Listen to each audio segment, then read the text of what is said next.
কি অবস্থা? আগামীকাল নতুন বছরের নতুন একাদশ নিয়ে আসছে আমাদের মেগাস্টার শাকিব খানের ঢাকার টিম। গত ম্যাচটা হেরেছে, তাতে কি হয়েছে? আর্জেন্টিনা প্রথম ম্যাচ হেরেছে, তারপর চ্যাম্পিয়ন হয়েছে। ঢাকা ইনশাল্লাহ এবারও চ্যাম্পিয়নের জন্য দৌড় দেবে। আগামীকালে শুরু হবে তাদের ঢাকা এবং রাজশাহীর ম্যাচ। রাজশাহীতে প্লেয়ার আছে, আমি দেখছি বিপিএলের প্রতিটা দল ভালো হয়েছে, সবাই রান 190, 180, 200 এরমই করতে আছে সবাই।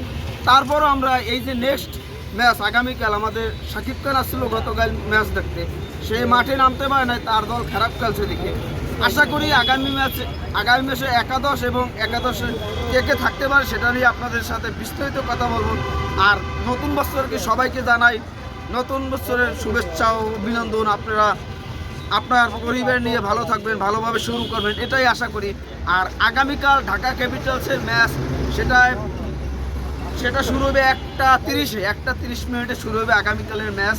আর এই ম্যাচে আমরা সাব্বির রহমানের চাই, কিন্তু সাব্বির রহমান যদি লইতে যায় তাহলে যে এখানে একটা প্রবলেম আছে, কি একটা বোলিং কমাইতে হবে বা একজন বিদেশি ব্যাটিং কমাইতে হবে।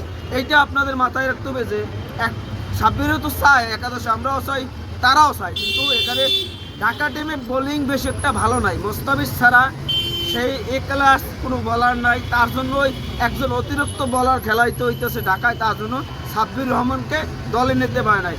তারপরও আগামীকাল আমরা দেখতে পারবো সাব্বির রহমান, সে বিদেশি প্লেয়ার একজন কম থাকুক বা একজন বলার কম নিয়ে খেলুক, একজন না একটা করবে। সাব্বির রহমান আগামীকাল একাদশে আসবে ইনশাল্লাহ, এটা কোনো মাপ নাই, ভুল নাই, কিছুই নেই, আসবে। আর ঢাকা শাকিব খানও আসবে মাঠে খেলা দেখতে, আপনারাও চলে আসবেন আগামীকাল।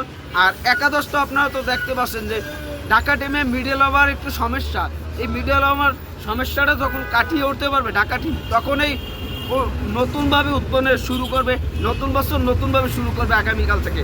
আপনি একাদশটা দেখেন যে লিটন দাস, তানজিম তামিম, 3 নম্বর হাবিবুর রহমান সোহান, 4 নম্বর এসকে নাজিস, 5 নম্বর এখানে যদি সাব্বির দলে ঢোকে, 5 নম্বরে সাব্বির ঢুকতে পারে, বা এখানে একজন বিদেশি প্লেয়ার লইতে পারে চতুরঙ্গা ডিসিলভা। 5 নম্বর চতুরঙ্গা ডিসিলভা, 6 নম্বর টিশেরা পেরা, 7 নম্বর আলাউদ্দিন বাবু, 9 নম্বর হয়েছে দিয়া মোস্তাফিজ, 10 নম্বরে নাজমুল অপু, 11 নম্বরে মুকিদুল মুগ্ধ। এই যে আমার একাদশটা, এই একাদশটা আপনাদের সাথে কি একমত? তাহলে জানান। আর যদি সাব্বির রহমান লইতে হয় তাহলে একজন বিদেশি প্লেয়ার বাদ দেবে, আর নয় বাংলাদেশ থেকে একজন বোলার বাদ দিতে হবে। আপনারা কোনটা চান সেটা আপনারা কমেন্টে জানান। আর আগামীকাল কি আসছেন খেলা দেখতে? মেগাস্টার আসছে, আপনিও কি আসছেন ঢাকা ক্যাপিটালসে? আমি যেরকম বরিশাল বাদ দিয়ে আমি ঢাকায় এবার ঢাকা সাপোর্ট করি, আপনারা কোন জেলা থেকে ঢাকাকে সাপোর্ট করেন সেটা কমেন্টে জানান। আর খেলা হবে 1 মাস আছে, তাতে গিয়েছে এবারও চ্যাম্পিয়ন হবে ঢাকা, আশা করি। আশা নিয়েই ব্যস্ত হবে। নতুন বছর ভালো থাকবেন সবাই। আর আমাদের শাকিব খান, সে চেয়েছিলাম আমরা যে একটা দল কেন বিপিএলে, সেই আশাটা পূরণ করছে আমাদের মেগাস্টার শাকিব খান। সে শাহরুখ খানের মতন কলকাতা নাইট রাইডার্স যেরকম খেলছে, আমাদের বাংলাদেশে ঢাকা ক্যাপিটালস, যেটা রাজধানী, আমাদের রাজধানী দলটাই শাকিব খানের, এটা মাথায় রাখতে হবে। সাকিব আল হাসান নাই, আমাদের কষ্ট লাগতেছে কেন সাকিব আল হাসান নাই, তারপরও শাকিব খান কিছুটা আমাদের সেটা পূরণ করে দিচ্ছে।